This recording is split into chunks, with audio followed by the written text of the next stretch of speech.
एक 11th standard की बच्ची मेरे पास आई, 11th स्टैंडर्ड, और उसकी प्रॉब्लम ये थी कि वो लाइफ में बहुत लोनली फील कर रही है, बोर हो रही है, आइसोलेटेड फील कर रही है, डिप्रेस फील कर रही है, क्योंकि उसके दोस्तों ने उसे छोड़ दिया है। मैंने पूछा अचानक से दोस्तों ने क्यों छोड़ दिया, या दोस्त क्यों छोड़ने लग गए हैं। उसने मुझे जवाब दिया, इतनी बड़ी बात तो नहीं थी, मैंने दोस्तों से कुछ पैसे मांगे थे, शुरू में तो उन्होंने दिए और फिर धीरे धीरे मुझसे डिस्टेंस कर रही है और सब लोगों ने मुझे छोड़ दिया है। मैंने पूछा कितने पैसे मांगे थे, तब उसने मुझे बताया कि कुछ 69,000 का कर्ज है उस पर। मैंने सोचा 69,000 का लोन क्यों लेना पड़ गया तुम्हें दोस्तों से। उसने कहा एक बार में नहीं लिया है, इंस्टॉलमेंट्स में लिया है। मैंने कहा क्यों। अब उसने मुझे जो बताया वो सुनकर मैं थोड़ा सा वियर्ड, स्ट्रेंज फील कर रही थी, आपके साथ भी शेयर कर रही हूँ। उसने कहा कि उसे हमेशा से लगता था कि उसका कॉम्प्लेक्शन या उसकी स्किन इतनी अच्छी नहीं है और दुनिया भर के products, expensive products, creams, ointments, skin polishing, मतलब उसको अपनी स्किन पिक्चर परफेक्ट चाहिए थी और वो स्किन को पिक्चर परफेक्ट करने के चक्कर में डर्मैट्स के पास जाकर एक्सपेंसिव से एक्सपेंसिव, महंगे से महंगे उसने प्रोसीजर या प्रोसेस अपने स्किन के लिए ट्रीटमेंट के रूप में करवाए और इस चक्कर में उसका उधार बढ़ता चला गया। अब होल्ड ऑन, ये स्टोरी सुनकर आप उस बच्ची के लिए कुछ ना कुछ मत बोलने लग जाना कि अरे आजकल की लड़कियां फैशन, मॉडलिंग बस इसमें ही हैं। रुक जाओ, क्योंकि ये उस बच्ची का दुख है और वो अपने दुख को सॉल्व करने के लिए उस उम्र में उसको जो भी दिमाग में आ रहा था वो सब वो करती चली जा रही थी। और ऐसे ही न जाने कितनी कॉलेज गोइंग वर्किंग विमेन सब मेरे पास आती हैं, उनमें से 90% को लगता है कि वो अच्छी नहीं लगती हैं। कारण कुछ भी हो सकता है, बाल, स्किन, पिगमेंटेशन, मेलास्मा,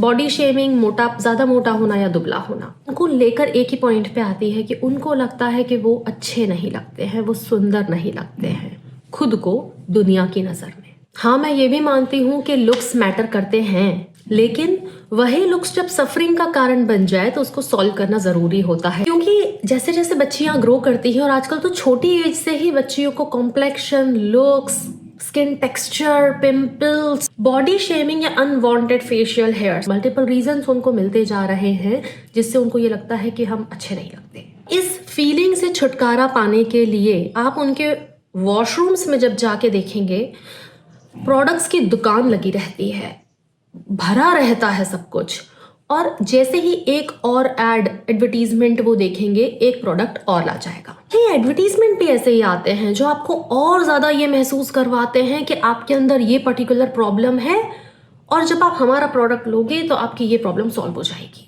और वो उसमें इतनी कॉन्फिडेंट, इतनी पिक्चर परफेक्ट स्किन लोगों की दिखाई देती है। अच्छा, कैसे कैसे ऐड आते हैं जब वो बोलते हैं कि जब आपकी स्किन इतनी अच्छी होगी ना, आपको ये जॉब मिल जाएगा, जब आप इतने अच्छे दिखोगी ना, आपका क्रश आपके पास अट्रैक्ट हो जाएगा, आपको बॉयफ्रेंड मिल जाएगा। इस तरह के ऐड वो दिखाते हैं। लेकिन आपके वॉशरूम्स में, आपके मेकअप में जितने नंबर ऑफ प्रोडक्ट्स ज़्यादा होंगे, वो कहीं ना कहीं ये दिखा रहे होंगे कि आपकी इनसिक्योरिटीज उतनी ज़्यादा हैं। ये ज़्यादा पैसे होने की निशानी नहीं है, ये ज़्यादा से ज़्यादा प्रोडक्ट्स होना ज़्यादा पैसे होने की निशानी नहीं है, ये अबंडेंस की निशानी नहीं है, ये इनसिक्योरिटी की निशानी है। अब बच्चियां ग्रो कर रही हैं, उनकी प्यूबर्टी उनको हिट कर रही है, और जो 2 पिंपल आए हैं उनके पीएमएस के टाइम पे, फोरहेड पे कोई 2 छोटे से पिंपल्स पॉप आउट हो चुके हैं, तो ये एक प्रोसेस है ग्रोइंग एज का। इसको तो होना ही पड़ता है, सबके साथ हुआ है, हमारे साथ भी हुआ है। अच्छा, इसका अकेला कारण ये नहीं है कि आपके बॉडी में कोई प्रॉब्लम है, इसका कारण ये भी हो सकता है कि आपकी लाइफस्टाइल सही नहीं है, आप जंक फूड ज्यादा खाते हो। सिंपल अगर मैं बोलूं तो बिंज ईटिंग और बिंज वॉचिंग। अगर आपको फैशन इंडस्ट्री में नहीं जाना है, अगर आपको मॉडलिंग में अपना करियर नहीं सेट करना है, एक्टिंग में नहीं जाना है, you are a normal person like me और सम अदर, अगर आपकी नॉर्मल लाइफस्टाइल है हम लोगों की तरह, तो फिर आपको अपनी इनसिक्योरिटीज पे काम करना चाहिए, अपनी स्किन पे नहीं। आप में से बहुत सारे लोगों ने मुझे कॉम्प्लीमेंट दिया कि मैम आपकी स्किन बहुत अच्छी होती जा रही है, आप हमें इसका राज बताएं। Thank you so much for noticing this. अब आपको लगेगा कि मैंने भी प्रोडक्ट्स की दुकान लगा ली, लेकिन आई एग्री कि लुक्स इंपॉर्टेंट होते हैं। तो अगर आप मेरी स्किन, मेरी एज, सारी चीज़ें देखोगे ना, तो यू विल बी सरप्राइज्ड कि आप हमें भी बताओ। एक छोटी सी ये क्रीम है, शायद 200-250 रुपये की कुछ मार्केट में आती होगी। ऐसा नहीं है उठाकर बस लगा लेना है, लेकिन इसने मेरी 90% प्रॉब्लम सॉल्व कर दी है, 90% स्किन प्रॉब्लम सॉल्व कर दी है और आपको वो दिख भी रहा होगा। लेकिन कंसिस्टेंटली सिर्फ एक ही प्रोडक्ट मैंने यूज़ किया है और बहुत सस्ता सा आता है। कोई फेशियल नहीं, कोई मल्टीपल प्रोडक्ट्स नहीं, कोई एक्सपेरिमेंट नहीं, होम रेमेडीज के साथ भी एक्सपेरिमेंट नहीं। Because I really believe in less is always more. आप जितना कम ये सब करोगे आपकी स्किन उतनी ज़्यादा अच्छी रहेगी। तो अगर आपको इससे रिलेटेड कुछ डिटेल्स चाहिए तो आप कमेंट करिए। स्किन केयर मैं उस पर वीडियो बनाऊंगी सिर्फ आपके लिए। मैंने आज तक ऐसा करा नहीं है, but I will do this. और ये काम मैं इसलिए नहीं कर रही हूँ कि एक तरफ तो मैं कह रही हूँ कि आप अपनी इनसिक्योरिटीज़ पे काम करो, अपनी स्किन पे इतना ज़्यादा ध्यान मत दो, और दूसरी ही तरफ मैं आपके कॉम्प्लीमेंट्स के लिए थैंक यू कह रही हूँ और आपको बता रही हूँ कि ठीक है मैं अपना स्किन केयर आपके साथ शेयर कर लूंगी। ये मैं इसलिए कर रही हूँ क्योंकि मुझे लग रहा है हाँ, लुक मैटर करते हैं, नंबर 1। नंबर 2, क्या सिर्फ लुक्स मैटर करते हैं? नहीं। तो अगर आप कितने भी अच्छे दिखते हो, ऐसा नहीं है कि मेरे पास जितने भी लोग आए वो सारे एक्चुअली में अच्छे नहीं दिखते थे। उनमें से कुछ लोग बहुत बहुत अच्छे दिखते हैं, बहुत ही अच्छे दिखते हैं, लेकिन उनसे भी फीलिंग मेरे पास यही आती है कि हम अच्छे नहीं दिखते। तो ये फीलिंग, ये इनसिक्योर फीलिंग आपको वीक, कमज़ोर बनाती है अंदर से। तो हाँ, औरतों का और खूबसूरती का तो जन्म जन्मांतर का रिश्ता है, वो कैसे टूट सकता है। इसलिए मैं अपना स्किन केयर आपके साथ शेयर करने को तैयार हूँ, क्योंकि मुझे लगता है कि अगर आप यहाँ वहाँ 10 जगह भटक रहे हैं तो वो भटक ही इसलिए रहे हैं क्योंकि आपको एक लास्ट रिजॉर्ट आपके पास नहीं है कि जाकर रुकें कहाँ। हमारी प्रॉब्लम तो सॉल्व नहीं हो रही।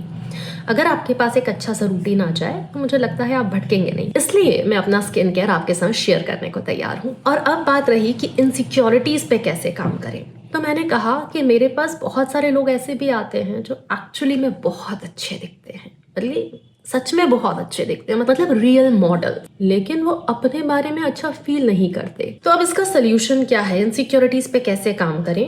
नंबर 1, अपने माइंडसेट पर काम करना। अगर आप आसमान से उतरी हुई अप्सरा भी हो, लेकिन अप्सरा को अंदर लगता है कि मैं तो अच्छी नहीं दिखती, वो भी अच्छा दिखता है, उसके बाल अच्छे हैं, उसकी स्किन अच्छी है, उसकी हेल्थ अच्छी है, उसका फिगर अच्छा है, वो भी अंडर कॉन्फिडेंट ही फील करेगी। इसलिए अपने माइंडसेट पे काम करो। नंबर 2, अपनी किसी स्किल, किसी हुनर पे काम करो। एक समय पर जब ये कुछ नहीं रह जाएगा, आपकी स्किन थोड़ी सी एज्ड होने लग जाएगी, आपके बाल उतने अच्छे नहीं रहेंगे, तो फिर कॉन्फिडेंट कैसे फील करोगे? आज तो चलो, और कब तक आप अपने स्किन को पॉलिश करते रहोगे? रोज नए प्रोडक्ट्स आते हैं मार्केट में। इसलिए अपनी किसी स्किल को मास्टर करो जो आपको कॉन्फिडेंस से भर दे, दैट यस मुझे भी कुछ आता है, मैं भी कुछ हूँ, मेरे पास भी कुछ तो है। नंबर 3, या तो नई हैबिट्स डेवलप करो या ओल्ड हॉबीज पे वापस चले जाओ।